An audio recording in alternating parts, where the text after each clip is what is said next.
अमन एक सामान्य मध्यवर्गीय परिवार से ताल्लुक रखता था। दिल्ली की एक तंग गली में पला बढ़ा। उसका जीवन आम लड़कों जैसा ही था। स्कूल, क्रिकेट, सोशल मीडिया और माता पिता की डांट। उसकी पढ़ाई ठीक ठाक थी, लेकिन वह कभी बेस्ट स्टूडेंट नहीं रहा। न कोई खास हुनर, न कोई खास उपलब्धि। घर वाले चाहते थे कि वह सरकारी नौकरी की तैयारी करे, लेकिन अमन के दिल में कुछ और ही चल रहा था। उसे कोडिंग का शौक था, जो उसने YouTube वीडियो देखकर सीखा था। लेकिन आसपास कोई ऐसा नहीं था जो उसके सपने को गंभीरता से लेता। एक दिन कॉलेज में एक स्टार्टअप वर्कशॉप का आयोजन हुआ। वहां कुछ युवा उद्यमी आए और अपनी कहानियां साझा की। उन्होंने बताया कि कैसे उन्होंने साधारण जिंदगी से निकलकर अपने आइडियाज से दुनिया बदली। अमन का दिल तेजी से धड़कने लगा। उसी दिन उसने तय कर लिया, मैं भी कुछ बनाऊंगा, कुछ ऐसा जो लोगों की जिंदगी बदल दे। उसने एक ऐप बनाने का प्लान शुरू किया, ऐसा प्लेटफॉर्म जो छोटे दुकानदारों को ऑनलाइन लाने में मदद करे।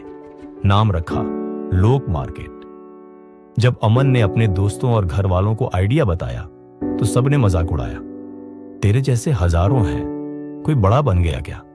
पिता ने कहा, जवाबदारी समझो बेटा, ये सब शौक की बातें हैं।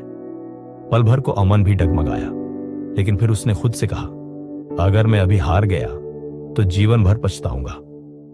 ऑनलाइन एक कोडिंग कम्युनिटी में उसकी पहचान हुई रवि नाम के एक सॉफ्टवेयर इंजीनियर से, जो एक बड़ी कंपनी में काम करता था। रवि ने अमन का आइडिया सुना और कहा, तू मेहनत करेगा तो मैं गाइड करूंगा, लेकिन शॉर्टकट मत ढूंढना। रवि ने अमन को टेक्निकल स्किल्स, टाइम मैनेजमेंट और प्रोफेशनल एटिकेट सिखाया।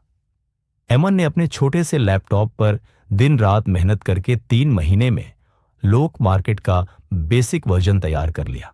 लेकिन सबसे बड़ी चुनौती थी इसे लोगों तक पहुंचाना। वह खुद दिल्ली की गलियों में निकल पड़ा, दुकानदारों से बात की, उन्हें समझाया कि ऑनलाइन जाना कितना जरूरी है। शुरुआत में 50 में से 49 दुकानदारों ने मना कर दिया, पर उस एक दुकानदार के साथ उसकी जर्नी शुरू हुई। जल्द ही कई दिक्कतें आने लगीं। सर्वर क्रैश हुआ, फंड खत्म हो गया और कुछ दोस्तों ने साथ छोड़ दिया। कई बार ऐसा लगा कि अब बंद कर देना चाहिए, पर हर रात जब वह हार मानने की सोचता, एक चीज उसे रोकती, मां की आंखों में उसका विश्वास। उसने पार्ट टाइम जॉब की, फ्रीलांसिंग से पैसे कमाए और प्लेटफॉर्म को फिर से खड़ा किया।